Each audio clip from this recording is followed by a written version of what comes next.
대한민국 족속들을 우리의 주족으로 단정하시면서 북한은 새해 정초부터 포사격으로 무력 도발을 해왔습니다.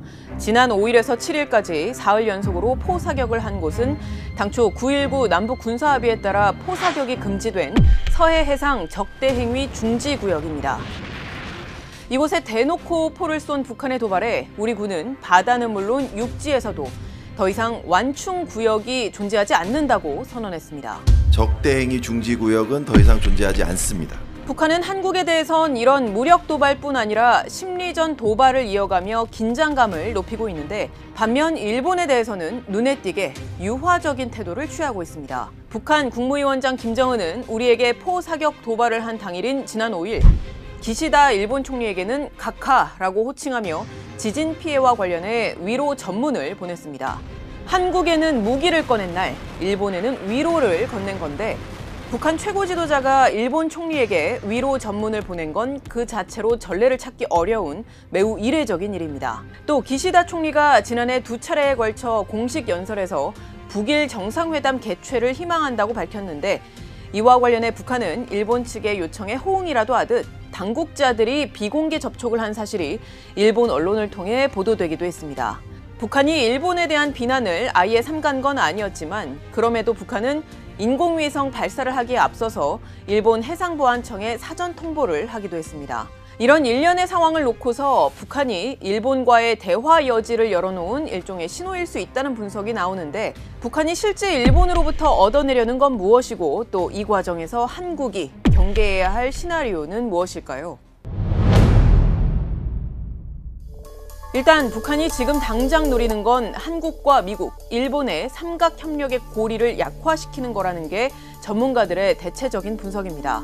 한국에는 무력 도발과 심리전을 통해서 남남 갈등을 유도하고 군사적 긴장 수위를 끌어올리는 데 반해 일본과는 대화의 여지를 남김으로써 한국과 미국, 일본의 협력 체계를 느슨하게 만들려고 한다는 겁니다. 실제 김정은 위원장은 일본의 위로를 건네기 불과 나흘 전에 공개한 연설에서 한미일 3국 정상의 회의 장면을 뒷배경으로 띄워놓고 3국 협력을 신랄하게 비난한 바 있습니다. 남선 놈들과 일본 놈들을 보다 집요하게 끌어들여 양자, 3자 협력 확대를 꾀하며 북한이 이렇게 한국과 미국, 일본을 싸잡아 비난해놓고 정작 일본에만 유화적 태도를 보이는 건 현재 지지율이 낮은 기시다 정권의 국내 정치적 상황과 무관치 않다는 분석이 나옵니다.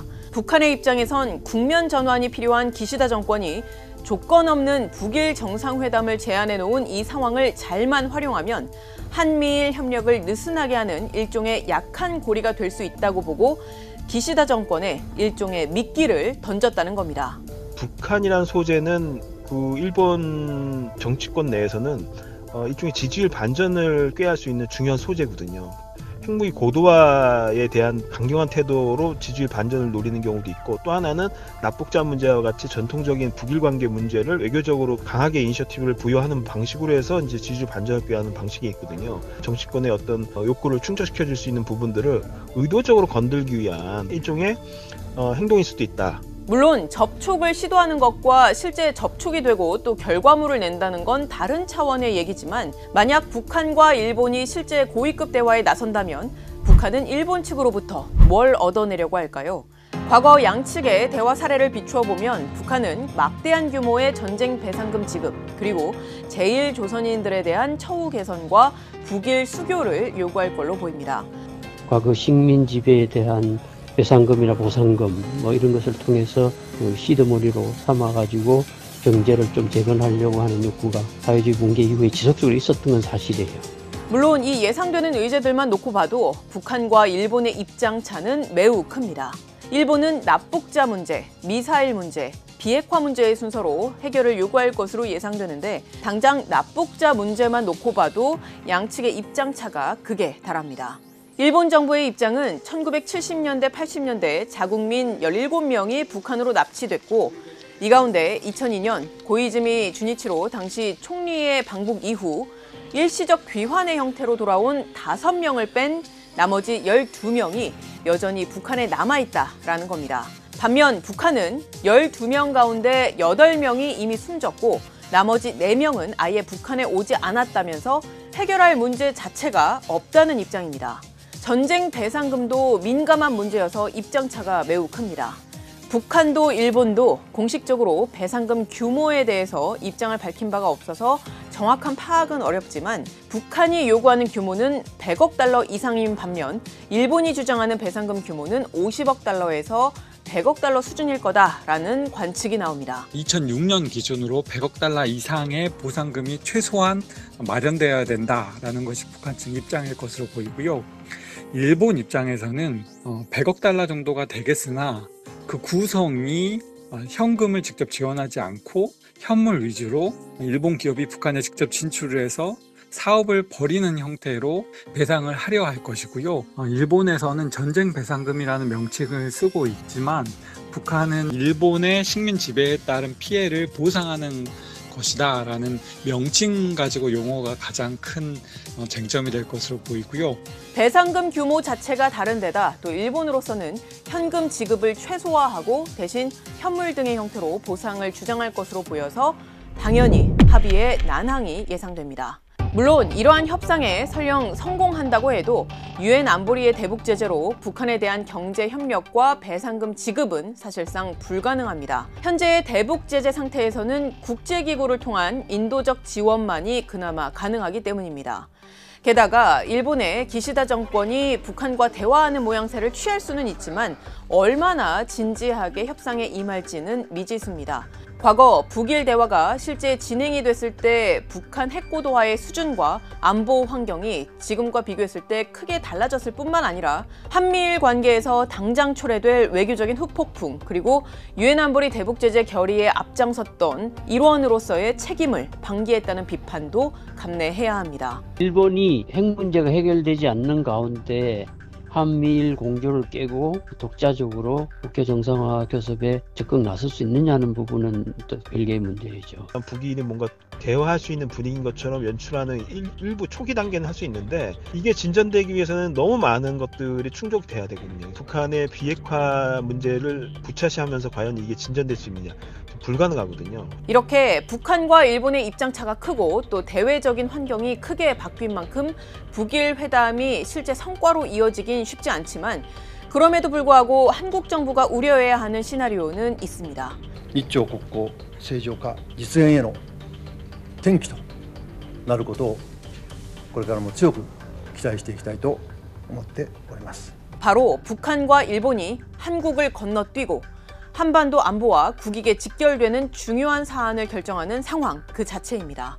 미국과는 직접 소통하고 남측과의 대화는 봉한다는 의미의 이른바 통미봉남이라는 북한의 전술이 있는데 말하자면 우리는 통일봉남도 우려해야 하는 겁니다.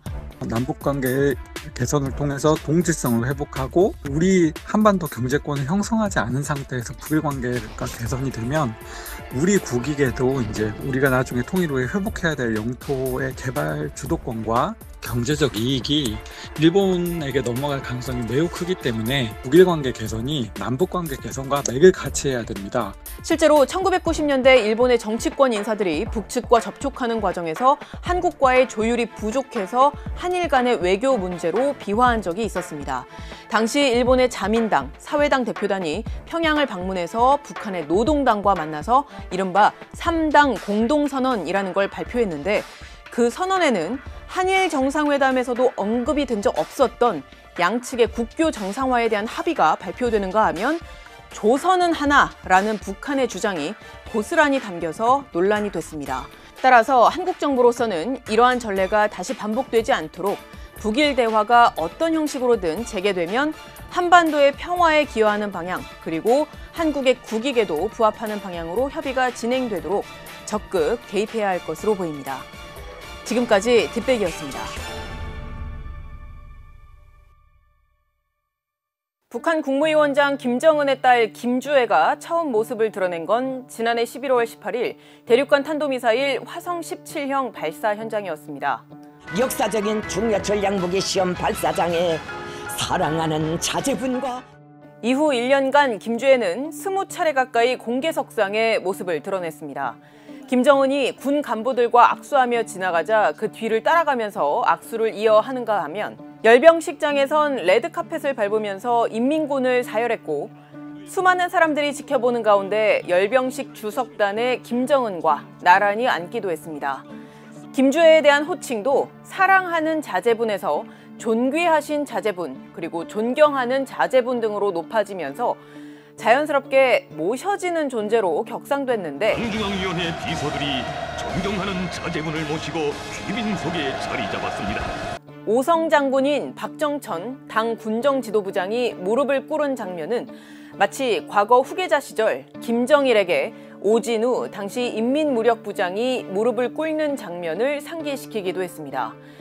김주애는 북한의 수령인 김정은의 뺨을 아무렇지 않게 만지는가 하면 최근에는 그를 뒷전으로 하고 본인이 주인공처럼 앞에 나서서 사진을 찍기도 했습니다. 정황상 김주애가 김정은 후계자급의 특급 대우를 받는 건 분명한데 현 시점에서 김주애가 후계자로 내정됐다고 볼 수 있을까요?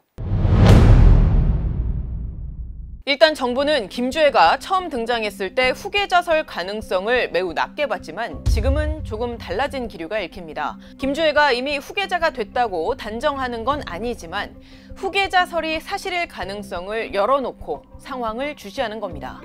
김주애가 김정은의 후계자가 될 가능성을 배제할 수 없다. 네, 계속해서 이제 나오고 있는 행보를 본다고 한다면은 그런 가능성도 열어놓고 봐야 된다 이런 생각을. 조태용 국가안보실장도 얼마 전까지는 김주애가 후계자일까라고 생각했다면 지금은 김주애가 후계자일 것 같은데 맞느냐라고 따져보는 단계라면서 후계자라고 생각하고 검증을 해봐야 되는 게 아닌가 싶다라고 말했습니다. 실제로 김주애가 처음 등장한 날인 11월 18일은 미사일 공업절로 지정이 됐고 심지어 김일성이나 김정일 등 선대 지도자들보다도 이른 나이에 기념 우표의 주인공이 되기도 했습니다. 지난 2월 인민군 창건 75주년 기념 열병식에선 김주애 백마까지 등장한 데 이어 북한군이 계속 외쳐오던 김정은 결사옹위 구호 외에 김정은의 가족을 결사 보위하겠다는 구호가 처음 등장하기도 했습니다. 김주애가 아직은 후계자가 아니지만은 후계자의 길을 가고 있다라고 볼 수가 있습니다. 과거 김일성과 김정일, 김정은 그리고 김정숙에게만 사용했던 존귀하신이라는 표현을 쓴 거라든가 개인 숭배의 어떤 성격의 그런 용어를 쓴 것에 비춰봤을 때 후계자로 지명될 가능성은 있다고 봅니다. 일각에서는 김주애를 공개석상에 자주 드러내는 것이 핵미사일 개발로 한반도 정세를 긴장으로 몰아간다는 비난을 누그러뜨리려는 이미지 전략이자 체제 생존 차원에서 절박한 문제임을 대내외에 부각시키며 특히 두 개의 전쟁으로 관심이 쏠려 있는 미국의 시선을 붙들기 위한 의도라는 분석도 나옵니다. 북한이 약간 대남 심리전적인 측면이 있거든요. 북한의 핵미사일 고도화가 본질인데 그 본질을 가리기 위해서 그 무기 발사 때마다 등장하는 김주애의 모든 것이 프레임화를 설정하게 될 경우에는 오히려 심리전적 요소에 말리는 가능성도 높다. 실제 외신은 김주애의 첫 등장에 큰 관심을 모으면서 북한의 미사일 발사 이슈보다 김주애 자체가 검색어 1위에 오르는 상황이 벌어지기도 했습니다. 게다가 국정원이 지난 2017년에 추정한 게 사실이라면 김정은에게는 첫째와 셋째 아이가 있을 수 있는데 이 아이들의 실존 여부가 후계 구도에 큰 변수가 될 수 있습니다. 그 첫째 아이가 딸인지 아들인지 이에 대한 의견도 분분해요. 4대 세습은 강력하게 시사를 하는데 진짜 후계자를 감추기 위한 건지 아니면 김정은의 건강에 문제가 있어서 서두르는 건지 아니면 좀 더 부드러운 이미지를 활용하기 위한 정치적 선전인지 이 세 가지 가능성이 아직은 다 남아있다고 봐요. 근데 만약에 김주애가 후계자가 됐다. 결혼을 하게 되면은 그 다음 후계자는 성씨가 김씨가 아닌 사람이 될 수가 있겠죠. 적통의 개념이 사라지게 되는 거거든요. 대를 이어서 혁명 정통을 계승한다는 북한의 논리 자체를 뒤집어야 되는 상황이 되는 거고 같은 백두혈통으로서 이미 대내외적으로 많은 역할을 하고 있는 김정은의 동생 김여정의 존재도 북한이 김주애를 띄우는 하나의 요인일 수 있다는 분석이 나옵니다. 그러면 아들도 있고 김여정의 역할도 있고 그렇기 때문에 김주애를 통해서 김여정을 견제하고 엘리트들을 관리하는 것이지 김주애가 그 차기 후계자라든지 그런 식으로 딱 명백하게 하지 않는 것 같습니다. 사실 김주애의 등장 그 자체는 신비주의를 고수했던 김정일, 김정은의 세습대와는 확연히 다릅니다. 김정일은 32살이었던 1974년 당시 당 중앙위원회 정치위원으로 선출이 됐는데 실제 공식화가 됐던 것은 38살이었던 1980년 정치국 상무위원이자 비서국 비서 등으로 선출된 이후의 일이었습니다. 김정은의 경우 2009년 1월 15일 김정은이 후계자로 내정이 됐다는 연합뉴스의 보도를 계기로 내정 사실이 알려지게 됐지만 그 직후 한국 정부가 유보적인 입장을 취한 데다 1년여가 지난 시점인 2010년 9월에야 북한도 김정은의 당 중앙군사회의 부위원장의 선출 사실을 알렸기 때문에 내정 사실이 공식화된 건 꽤 시간이 흐른 뒤였습니다. 이처럼 비밀주의, 신비주의에 감춰졌던 만큼 김씨 일가의 어린 자녀의 때 이른 등장이 더 주목을 받을 수밖에 없는 건데요. 흥미로운 건 북한은 자체적으로 세습에 대한 사전적 정의로 부정적인 의미를 담고 있지만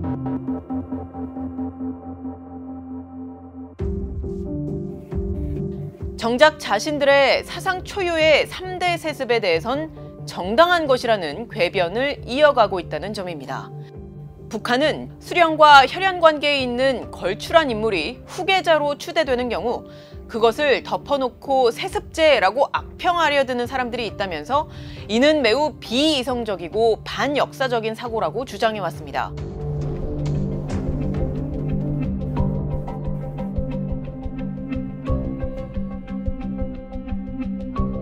즉 2대든 3대든 4대든 이른바 백두혈통의 세습은 혈연에 기반했다기보다는 너무나 특출한 인물이기 때문에 세습을 하지 않을 수 없다는 강변인 것인데요. 북한은 신분제 사회라서 백두혈통은 사실상 왕족에 해당하고 빨치산 1세, 2세 이런 사람들은 귀족에 해당하고 나머지 간부들은 평민에 해당합니다. 그렇기 때문에 북한의 파워 엘리트들이 권력이 김정은에게서 김정은 딸로 이제 넘어가는 것에 대해서 이의를 제기할 수 없고 김주애든 아니면 또 다른 누군가든 김씨 일가가 또다시 세습을 하게 된다면 북한은 3대 세습이라는 이미 전대미문의 상황에 이어서 세계 현대사 초유의 4대 세습국이 됨과 동시에 기존과 똑같은 논리로 세습을 정당화할 것이라는 점은 분명해 보입니다. 지금까지 뒷백이었습니다.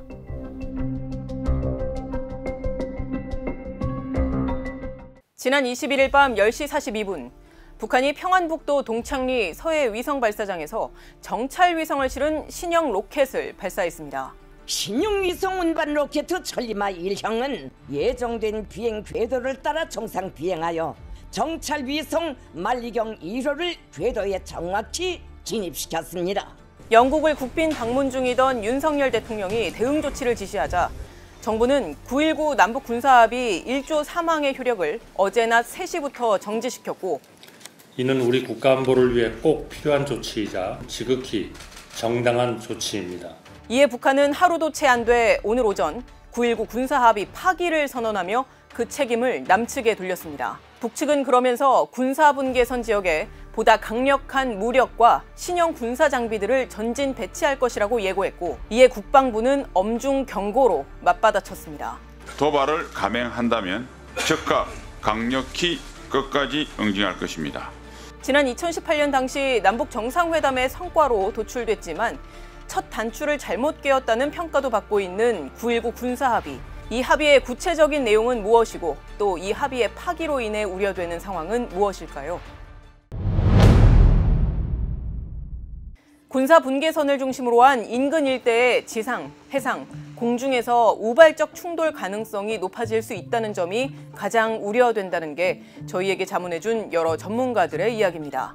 9.19 군사 합의를 두고 우리에게 불리하게 만들어진 특정 조항이 있기 때문에 한국 안보에 딱히 실효성이 없다거나 또는 북한이 위반을 자주 해왔기 때문에 사실상 유명무실하다는 의견도 제기되긴 하지만 그럼에도 이 합의가 유야무야 됐던 것과 대놓고 파기가 된 건 다른 문제라는 겁니다. 북한이 파기를 선언한 것은 이제는 아주 적극적으로 9.19 군사합의를 무효하고 이전에 했던 것들을 과시적 형태로 보여주겠다라는 의미가 담겨 있습니다. 특히 북한이 마치 명분을 기다렸다는 듯이 하루도 채 안 돼 합의 파기를 선언했다는 점에서 향후 크고 작은 도발을 감행할 개연성이 크다는 우려가 나옵니다. 우발 충돌, 오인에 의한 충돌 이런 것들에 대한 것들이 실제 군사 충돌로 확대될 수 있고 전쟁으로 비화될 수 있는 가능성은 충분히 있는 거거든요. 무인기를 근접시킨다든가 위협 시위를 할 가능성이 있고요. JS 내에 무장한 인원을 투입한다든가 무장 병력을 진입시키는 부분도 가능해 보이고요. 또 그 외에 이제 지상 해상에서 군사 연습을 재개하는 방식으로 또 서해안에서의 포기사격이라든가 이런 부분들이 아마 순차적으로 한국이 취하는 행동에 대비해서 강대강 형식으로 이루어질 가능성이 높다고 보여집니다.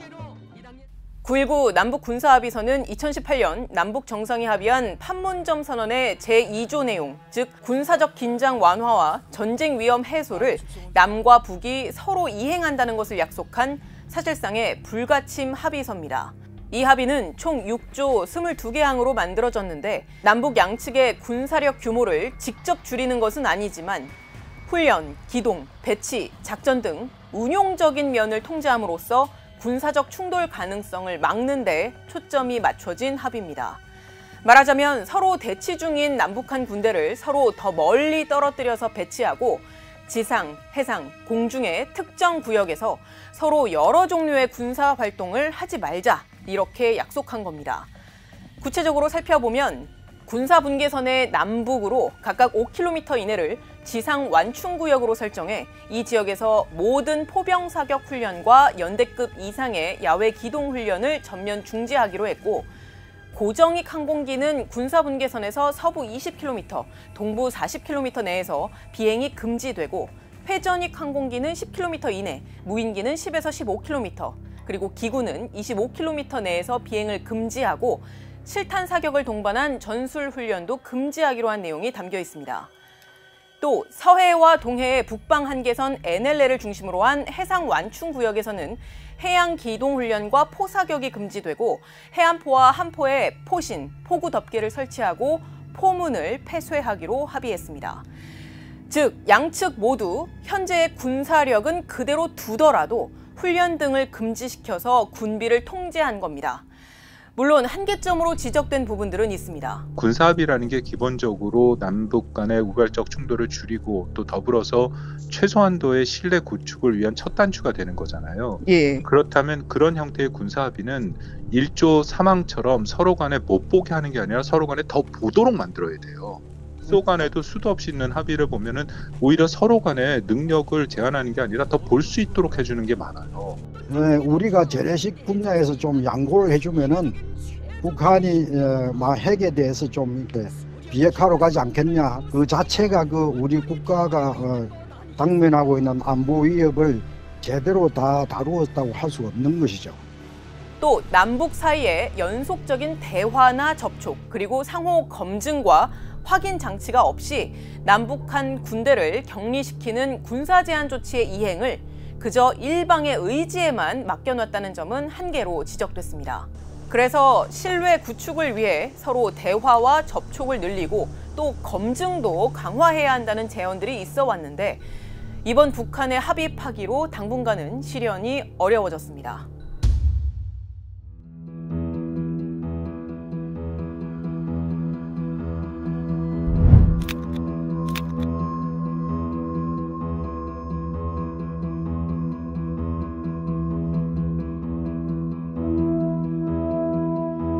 이 1단은 밑에 이제 공기가 있는 곳을 비행하는데 그 2, 3단은 이제 고공을 비행하기 때문에 지상에서 그 시뮬레이션 하기가 굉장히 어려워요. 진공 챔버를 갖춘 연소 시험장이 있어야 되는데 북한에는 없단 말이에요. 근데 그거는 그 러시아가 워낙 그 경험과 기술이 많기 때문에 도와줬을 것이다. 이렇게 군사적 긴장이 높아지는 상황에서 북한은 당장 이번 군사정찰 위성 발사를 계기로 각종 핵미사일 시험 등 추가 도발에 나설 개연성도 큰 상황입니다. 특히 내년 미 대선을 앞둔 상황에서 2021년 노동당 제8차 당대회에서 제시했던 전략무기 최우선 5대 과업 달성을 위해서 더욱 박차를 가할 것으로 예상돼서 당분간 군사적 긴장은 계속 고조될 수밖에 없어 보입니다. 지금까지 뒷백이었습니다.